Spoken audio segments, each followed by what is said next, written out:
meisjes. In Maastricht op den berg. Maar dat is dan wel weer interessant, hè? Wie noemt zijn hoes nou Brontosaurus? Ik heb al de Mosasaurus. Oeps. Anders hoe kom ik niet bij de bel?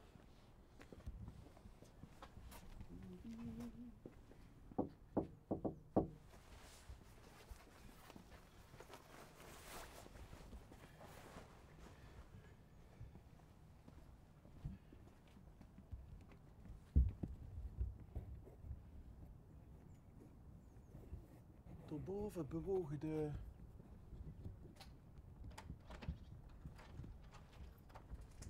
Goedemorgen. Goedemorgen. Mag ik ook even gaan vragen?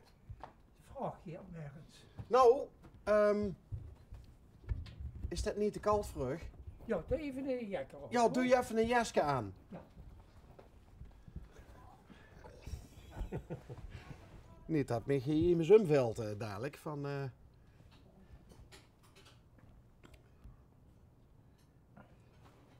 Zo. Ja, klei ook maar warm aan. Wat zeg je? Klei ook maar warm aan. Ja, ja. Zo. Zo.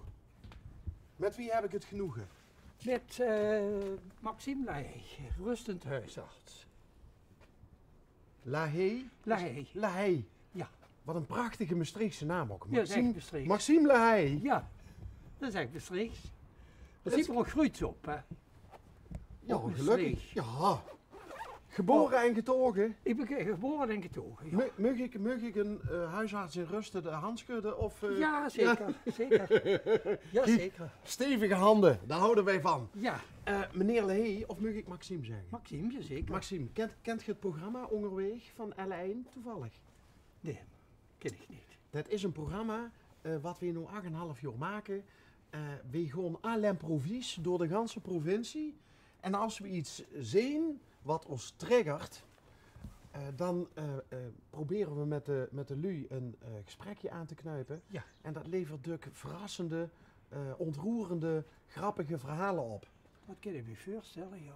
En in dit geval reden we heel langs en toen zei het een van de collega's Brontosaurus. Ja.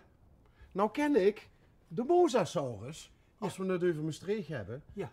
Wat is het verhaal van de Brontosaurus? De Brontosaurus is hij ook geweest. Serieus? Dat is hij geweest. Ik ben hij opgegroeid. We hebben hem net gemist misschien. Nee, dat gaat niet ieder moeten komen.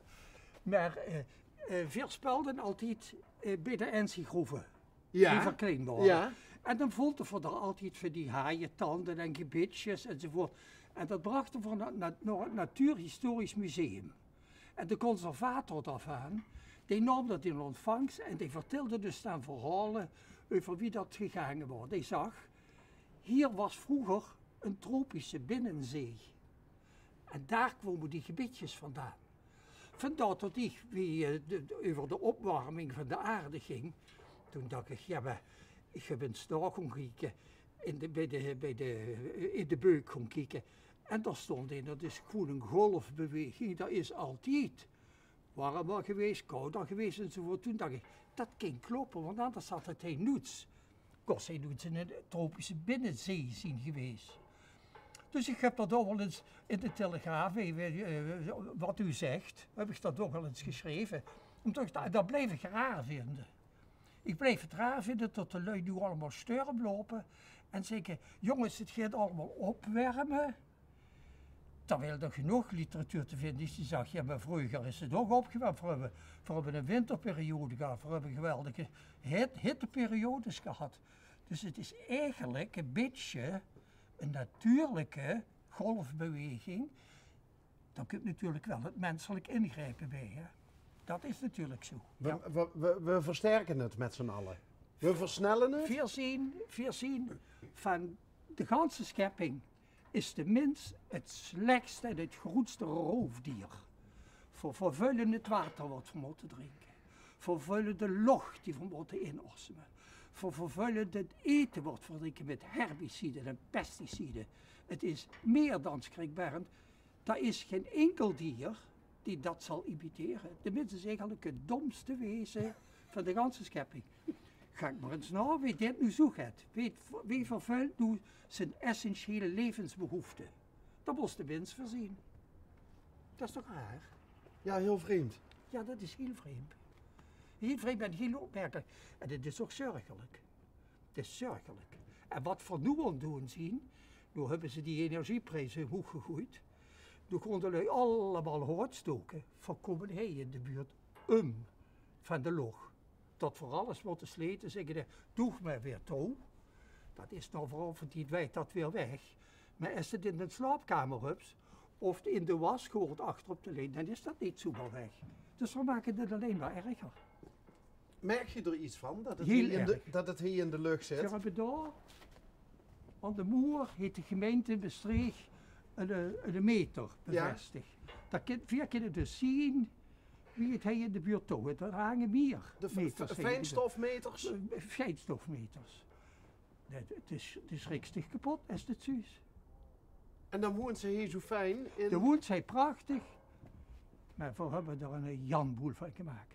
Ik herinner me, ik heb in Groningen gestudeerd. Wie ik daar kon wonen, ging ik mijn commissies doen toen aardig altijd. Ik ben altijd vegetariër geweest. Toen ging ik bij Abtroot, een natuurwinkel. En dat was een heel klein winkeltje in Groningen. Die had op zijn vuurde, op zijn winkeldeur, een biljet hangen van een moeder, een zwanger moeder. En daar zag ze ook het babyke in zitten, had dat erbij getekend. Daar stond de volgende tekst op.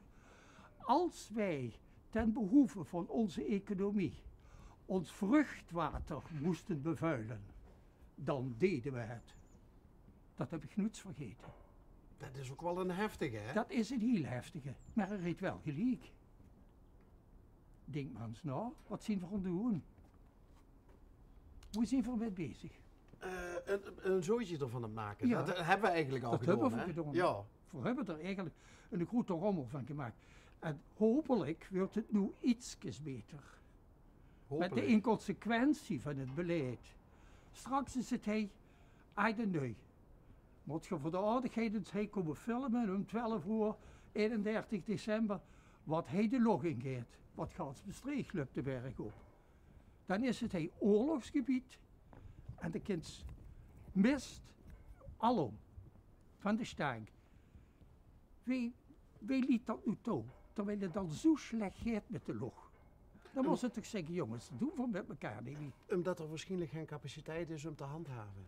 Ja, maar het is een kwestie of van afspreken en met de lui afspreken en de lui aanspreken en zeggen, weet je hoe we mee bezig zijn. Laat dat nu. Tuurlijk zien er een paar die dat toch gaan doen. Maar ik denk dat de mens in zijn hart goed is. Intrinsiek slechte lui zien er nauwelijks. Ja, een paar Hoesijntjes die rondlopen. Een paar Poetinkes die rondlopen. Ja. Bij intrinsiek slechte lui, daar geloof ik niet in. Nou heb ik ook 2 keer, als ik me niet vergis, het woord schepping huren gebruikt. Ja. Vind ik opmerkelijk. Voor hem is dit toch ook van de dino's is en van de golfbeweging. Ja. En dan denk ik, hij staat wel een Darwinist voor mij. Maar die het ook over de schepping heeft. Zeker. Conflicteert dat niet met elkaar? Nee, dat hoeft niet met elkaar te conflicteren. Dat denk ik niet. Als er nog eens wie ingewikkeld het systeem in elkaar zit. Wie ik medicijnen studeerde, toen kwam professor Guyton uit Canada. Die heet de Guyton, het fysiologieboek, geschreven. We gingen massaal naar Amsterdam, naar hem luisteren. En die mens hield daar een vuurdracht. En toen zag ik aan het einde, wie van jullie heeft mijn boek bestudeerd? Ja, de ganse zaal, allemaal gedaan. Dan weten jullie nu 5% van wat er werkelijk gaande is. De rest is een groot geheim. Mysterie.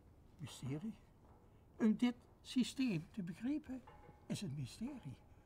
Dan moet ergens een entiteit zien met een zeer grote intelligentie die dat in elkaar gestoken heeft. We hebben van de meeste medische kwesties eigenlijk nauwelijks verstand. later moeten zeggen, we weten het niet. We weten het niet. En natuurlijk zien dan slumlui die zeggen, ja, maar het zit tussen de oren. Hè. Het is psychisch. Hoeveel patiënten per dag huren dit? Het is psychisch, u moet daarmee leren leven. Heb je dat wel eens tegen... Nooit, Nee? nooit. Wel, ik weet het niet, jong. Ik probeer het na te kijken, maar ik weet het niet. Ik denk dat heel veel lui, die ooit eens bij je ook in de praktijk zijn geweest, dit nou gewoon zien. Ja. En denk je dat die dat leuk vinden, om ook weer eens te zien? Ik denk dat die lui dat herkennen en zeggen, dat is typisch dokter Leij. Dan hebben we het denk ik goed samengevat nu. Ik denk het wel.